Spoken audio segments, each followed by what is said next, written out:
नमस्कार, राजस्थान मोर्चा न्यूज में आपका स्वागत है और मैं हूं आपके साथ दीप्ति भटनागर। आइए नजर डालते हैं आज की कुछ शहनशीब में तशरीफ फरमा जनाब वासिफ सिद्दीकी साहब, जिन्होंने आज ये प्रोग्राम ऑर्गेनाइज किया है और तमाम लोगों को दावत दी है। परचम पार्टी ऑफ इंडिया के जिला सदर जनाब अब्बासी साहब, जनाब अफजल अब्बासी साहब, जनाब वकील सिद्दीकी साहब, जनाब शाहनवाज साहब, जनाब एडवोकेट सबीर साहब, जनाब शमशुद साहब और मेरे सामने बैठे मेरे बुजुर्गों, नौजवान साथियों और इस माइक के जरिए जहां तक भी मेरी आवाज पहुंच रही है, दावत की उस बुनियाद पर इन्होंने यहाँ पर ये प्रोग्राम मुनक्किद किया, ऑर्गेनाइज किया।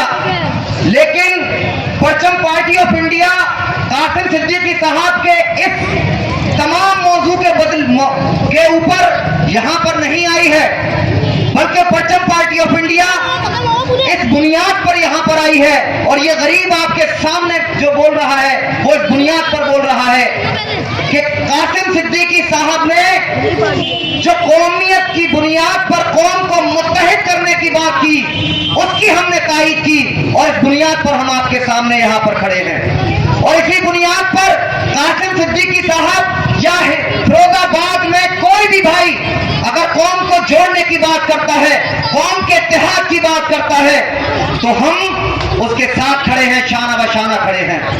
ऐज़ान मोहतरम, जब पहली बार कासिम सिद्दीकी साहब से मुलाकात हुई और फोन पर बात हुई तो कासिम सिद्दीकी साहब ने हमसे ये कहा कि बाबा साहब, हमें आपकी एक चीज की जरूरत है।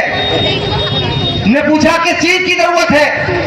कासिम सिद्दीकी साहब ने कहा कि बाबा साहब, आपको 19 में आप एक कॉलेज का वादा कर रहे थे और एक कॉलेज की बुनियाद आपने फिरोजाबाद की सरजमी पर नई आबादी पर लगाई थी, जिसका नाम फिरोज शाह डिग्री कॉलेज था और जिसके ट्रस्ट का नाम फिरोज शाह मनसबदार ट्रस्ट था। तो आखिर क्या हुआ? जो वो कॉलेज नहीं बना, अगर कॉलेज नहीं बना तो क्या उसका कोई बैनामा, कोई एग्रीमेंट, कोई जमीन थी या नहीं थी? तो आप हमें उसे बता दीजिए। मैंने कहा हम बिल्कुल बताएंगे। हम अलीगढ़ से आए और कासिम सिद्दीकी साहब से मुलाकात की और कासिम सिद्दीकी साहब को उस एग्रीमेंट की कॉपी सौंपी और कॉपी सौंपते वक्त बिल्कुल वाजे कर दिया कि कासिम सिद्दीकी साहब, आपकी लड़ाई अलग है, हमारी लड़ाई अलग है। आपने हमसे जो चीज मांगी हम आपको दे रहे हैं। और ये लड़ाई क्यों अलग है? क्योंकि कासिम सिद्दीकी साहब या तशरीफ फरमा है, कासिम सिद्दीकी साहब के खिलाफत या मुखालफत सिर्फ अक्षय यादव जी से है, सिर्फ अक्षय यादव जी से है। लेकिन परचम पार्टी ऑफ इंडिया की लड़ाई सिर्फ अक्षय यादव जी से नहीं है।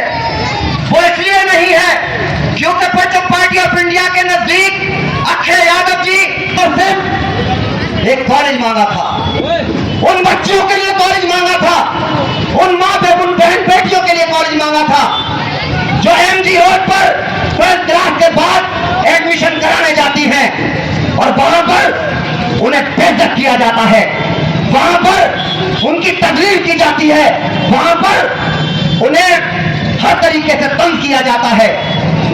और दूसरी जगह जाती हैं तो वहां भी हमारी बहन बेटियों के साथ यही किया जाता है।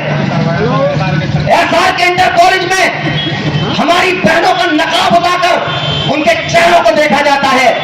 जब ये हालात सामने थे तो आपने हमसे कहा था और हम नहीं गए थे तुम्हारे पास, तुम चिराग लेकर हमारे